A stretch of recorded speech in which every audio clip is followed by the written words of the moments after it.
So yeah, we back with the election debates. So it's your girl, sometimes your boy Charlotte Carolina. Let's get it. Cancellation of student debt, new taxes, new regulations, the breakup of major corporations. But this comes at a time when 71% of Americans say the economy is doing well, including 60% of Democrats. What do you say to those who worry this kind of significant change could be risky to the economy? So I think of it this way. Who is this economy really working for? It's doing great for a thinner and thinner slice at the top. It's doing great for giant drug companies. It's just not doing great for people who are trying to get a prescription filled.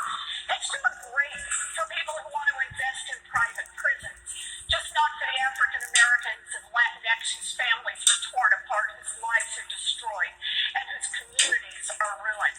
It's Sorry doing about the great background for giant noise. oil companies Make sure that loud want to as fuck. drill everywhere, just not for the rest of us who are watching climate change bear down upon us. When you've got a government, when you've got an economy that does great for those with money and isn't doing great for everyone else, that is corruption, pure and simple, we need to call it out, we need to attack it head on, and we need to make structural change in our government, in our economy, and in our country.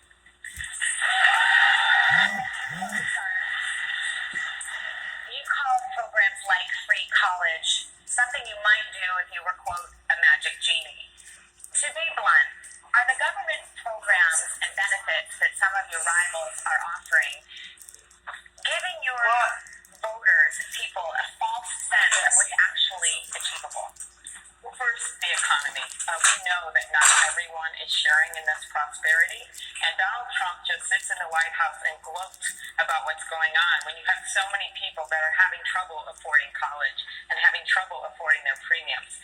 So I do get concerned about paying for college for rich kids. I do. But I think my plan is a good one, and my plan would be to, first of all, make community college free, and make sure that everyone else besides that top percentile gets help with their education. My own dad and my sister got their first degrees with community college. There's many paths to success, as well as certification. Secondly, I use Pell Grants. I double them from $6,000 to $12,000 a year and expand it to the number of families that get covered, to families that make up to $100,000. And then the third thing I would do is make it easier for students to pay off their student loans. Because I can tell you this, if billionaires can turn off their yachts, students should be able to pay off their student loans. That's kind. Thank you. Congressman O'Rourke, what we've just been discussing and talking about is how much fundamental change to the economy is desirable and how much is actually doable. In that vein, some Democrats want a marginal individual tax rate of 70% on the very highest earners, those making more than $10 million a year. Would you support that? And if not, what would your top individual rate be? This economy has got to work for everyone. And right now we know that it isn't. And it's going to take all of us coming together to make sure that it does. Necesitamos incluir cada persona en el éxito de esta economía. Pero si queremos hacer eso, necesitamos incluir cada persona en nuestra democracia. Cada votante necesitamos la representación y cada voz necesitamos Who is this nigga talking to? Right now we have a system that favors those who can pay for access and outcomes. That's how you explain an economy that is rigged to corporations and to the very wealthiest. A $2 trillion tax cut that favored corporations while they were sitting on record piles of cash and the very wealthiest in this country at a time of historic wealth inequality. A new democracy that is revived because we return power to the people. No PACs, no gerrymandering, automatic and same-day voter registration to bring in more voters, and a new Voting Rights Act to get rid of the barriers that are in place now. That's how we each have a voice in our democracy and make this economy work for everyone. That's time, sir. I'll give you 10 seconds to answer. If you want to answer the direct question, would you support a 70% individual marginal tax rate? Yes, no, or pass? I would support a tax rate and a tax code that's fair to everyone. Tax capital at the same rate that you tax ordinary income. Take that corporate tax rate up to 28%. You would generate the revenues you need to pay for the programs we're talking about. That's time. Thank you. Senator Booker, there is a debate in this party right now about the role of corporate corporations, as you know. Senator Warren, in particular, put out a plan to break up tech companies like Facebook, Amazon, and Google. You said we should not, quote, be running around pointing at companies and breaking them up without any kind of process. Why do you disagree? I don't think I disagree. I think we have a serious problem in our country with corporate consolidation. You see the evidence of that in how dignity is being stripped from labor. And we have people that work full-time jobs and still can't make a living wage. We see that because consumer prices are being raised by pharmaceutical companies that often have monopolistic holds on drugs. And you see that by just the fact that this is actually an economy that's hurting small businesses and not allowing them to compete. One of the most aggressive bills in the Senate to deal with corporate consolidation is mine about corporate consolidation in the ag sector. So I feel very strongly about the need to check the corporate consolidation and let the free market work. And I'll tell you this, I live in a low-income black and brown community. I see every single day that this economy is not working for average Americans.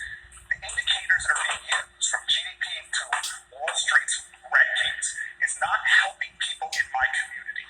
It is about time that we have an economy that works for everybody, not just the wealthiest in our nation. But quickly, Senator Booker, you did say that you didn't think it was right to name names, to name companies and single them out, as Senator Warren has. Briefly, why is that? Well, again, I will single out companies like Halliburton or Amazon that pay nothing in taxes and are need to change that. And when it comes to antitrust law, what I will do is, number one, appoint judges that will enforce it. Number two, have a DOJ and a Federal Trade Commission that will go through the processes necessary to check this kind of corporate concentration. At the end of the day, we have too much of a problem with corporate power growing.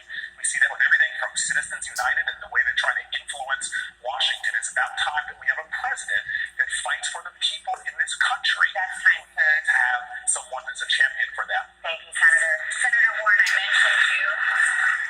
Are you picking winners and losers? So the way I understand this is there is way too much consolidation now in giant industries in this country. That hurts workers, it hurts small businesses, it hurts independent farmers, it hurts our economy overall, and it helps constrict real innovation and growth in this economy. Now look, we've had the laws out there for a long time to be able to fight back. What's been missing is courage. Courage in Washington to take on the giants. That's part of the corruption in this system. It has been far too long that the monopolies have been making the campaign contributions, have been funding the super PACs, have been out there making sure that their influence is heard and felt in every single decision that gets made in Washington. Where I want to start this is I want to return government to the people, and that means calling out the names of the monopolists and saying I have the courage to go after them. Thank you. Secretary Castro, the next question is for you. Democrats have been talking about the pay gap for decades. What would you do to ensure that women are paid fairly in this country? Thank you very much for that question, Lester. You know, I grew up with a mother who raised my brother Joaquin and me as a single parent. And I know what it's like to struggle. I know what it's like to rent a home and to worry about whether you're going to be able to pay the rent at the first of the month. And to see a mom work very, very hard and know that moms across this country are getting paid less simply because they're women. I would do several things, starting with something we should have done a long time ago, which is to pass the Equal Rights Amendment finally in this country. And also pursue legislation so that women are paid equal pay for equal work in this country. It's past time that we did that. And, you know, we have to do this. If we want to be the most prosperous nation in the 21st century, we need to make sure that women are paid what they deserve. All right, thank you. I want to put the same question to Congresswoman Gabbard. Your thoughts on equal pay? No, first of all, let's recognize the situation we're in. The American people deserve a president who will put your interests ahead of the rich and powerful. That's not what we have right now. I enlisted in the Army National Guard after the Al-Qaeda terror attacks on 9/11, so I could go after those who had attacked us on that day and still serve as a major. Served over 16 years, deployed twice in the Middle East, and in Congress served on the Foreign Affairs and Armed Services Committees for over 6 years.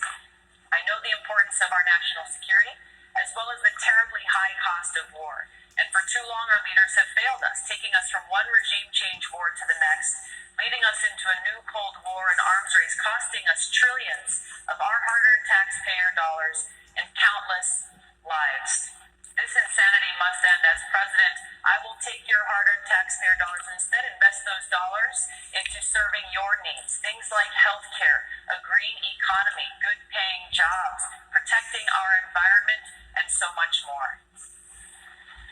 Mayor Ilascu, you're the mayor of the biggest city in the United States, but it's also one of the cities in the country with the greatest gap between the wealthy and the poor. How would you address income inequality? Well, we've been addressing income inequality in New York City by raising wages, by raising benefits, by putting money back in the hands of working people. $15 minimum wage, paid sick day, pre-K for all, things that are making a huge difference in working people's lives. But let me tell you, what we're hearing here already in the first round of questions is that battle for the heart and soul of our party. I want to make it clear. This is supposed to be the party of working people. Yes, we're supposed to be for a 70% tax rate on the wealthy. Yes, we're supposed to be for free college, free public college for our young people. We are supposed to break up big corporations when they're not serving our democracy. This Democratic Party has to be strong and bold and progressive. And in New York, we've proven that we can do something very different. We can put money back in the hands of working people. And let me tell you, every time you talk about investing in people and their communities, you hear folks say there's not enough money. What I say to them every single time is there's plenty of money in this world. There's plenty of money in this country. It's just in the wrong hands. The Democrats have to fix that. Congressman Delaney, do you agree? I think we need to do real things to help American workers and the American people. Right? This is the issue that all of us here on the campaign trail. We need to make sure everyone has a living wage. And I've called for a doubling of the earned income tax credit, raising the minimum wage, and creating paid family leave. That will create a situation where people actually have a living wage. That gets right to workers. Then we got to fix our public education system. It's not delivering the results our kids need, nor is college and post-high school career and technical training programs doing that. You know, I'm very different than everyone else here on the stage. Prior to being in Congress, I was an entrepreneur. I started 2 businesses.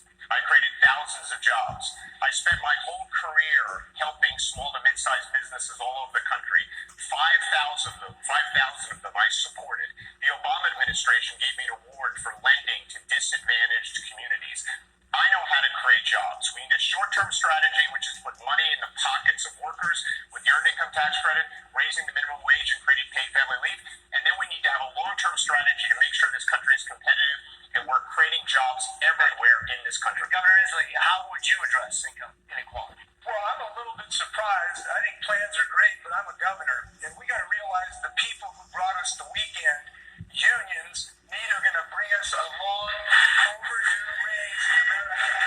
And I'm proud of standing up for unions. I've got a plan to reinvigorate collective bargaining so we can increase wages finally.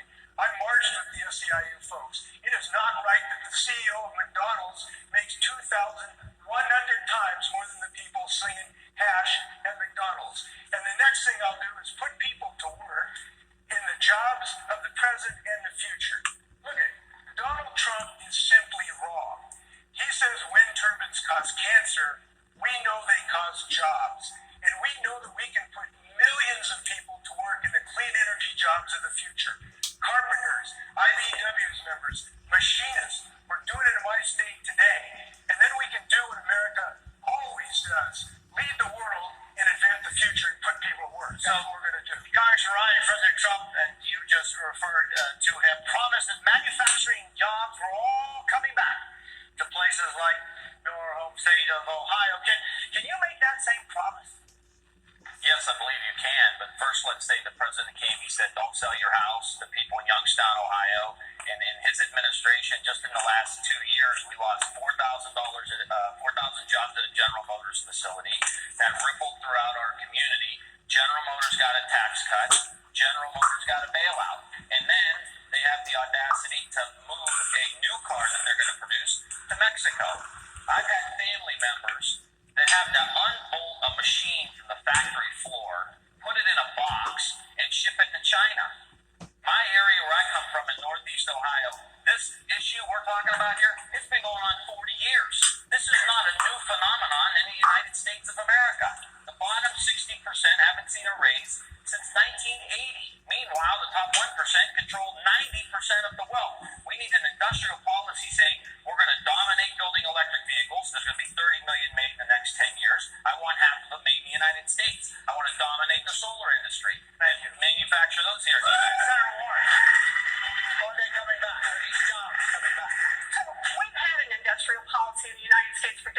and it's basically been let giant corporations do whatever they want to do. Giant corporations have exactly one loyalty, and that is to profits.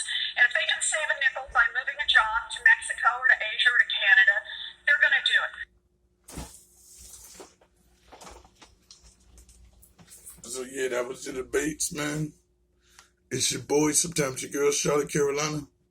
Who you think gonna win? And like that, I'm going.